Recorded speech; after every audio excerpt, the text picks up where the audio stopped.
बिस्मिल्लाहिर्रहमानिर्रहीम। आज हम इमली की चटनी बनाएंगे जो रमज़ान में बहुत ज़्यादा इस्तेमाल होती है। आप एक दफ़ा बनाकर इसको 2 वीक्स के लिए स्टोर कर सकती हैं। मैंने यहाँ 300 ग्राम इमली ली है और इसको 2 घंटे पहले पानी में भिगो दी है। तो ये देखें, अब इस तरह की इसकी शक्ल हो गई है। अब इसको अच्छी तरह मैं इसको रब करूँगी और स्ट्रेनर की मदद से इसको हम स्टेन कर लेंगे। स्ट्रेनर की मदद से अब हम इसको स्टेन कर लेंगे।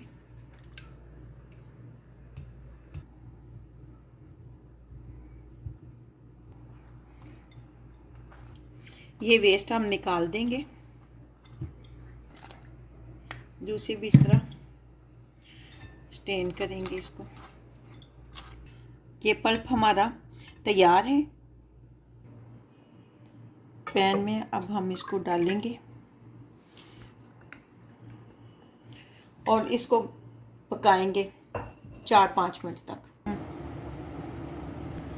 आधा टेबल स्पून नमक, 2 टेबल स्पून चीनी, चाहे तो आप गुड़ डाल लें। गुड़ आधा अपने कप डालना, छोटा आधा कप। आधा टेबल स्पून काला नमक, आधा टेबल स्पून सुर्ख मिर्च, आधा table spoon chaat masala.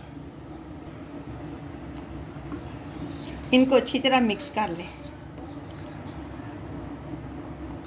1/4 table spoon जो है ये जिंजर पाउडर है, ये ऑप्शनल है। इससे ये कि खुशबू और टेस्ट बहुत अच्छा हो जाता है। अगर आपकी मर्ज़ी है, डालना चाहें तो डाल लें, ना डालना चाहें तो कोई बात नहीं। ये देखें, 10 मिनट तक हमने पकाए। बहुत अच्छी इमली की चटनी बनकर तैयार हो गई है। अब हम फ्लेम को ऑफ़ करेंगे क्योंकि ठंडा होने पर इसने मज़ीद गाढ़ा होना है। तो ये उसके बाद इसको ठंडा होने के बाद हम डिश आउट करेंगे।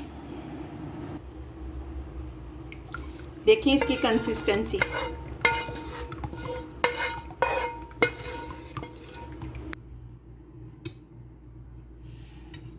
ये देखिए, ये हमारी बनकर चटनी तैयार हो गई है रमज़ान के लिए, समोसों के साथ, पकौड़ों के साथ, चाट के लिए, जिसमें आप चाहें यूज़ कर सकती हैं। बना के आप रख लें ताकि बाद में परेशानी ना हो 2 वीक्स के लिए। उम्मीद है कि आपको हमारी रेसिपी अच्छी लगेगी। अगर अच्छी लगे तो प्लीज़ लाइक, सब्सक्राइब और अपने फैमिली और दोस्तों के साथ शेयर कीजिए।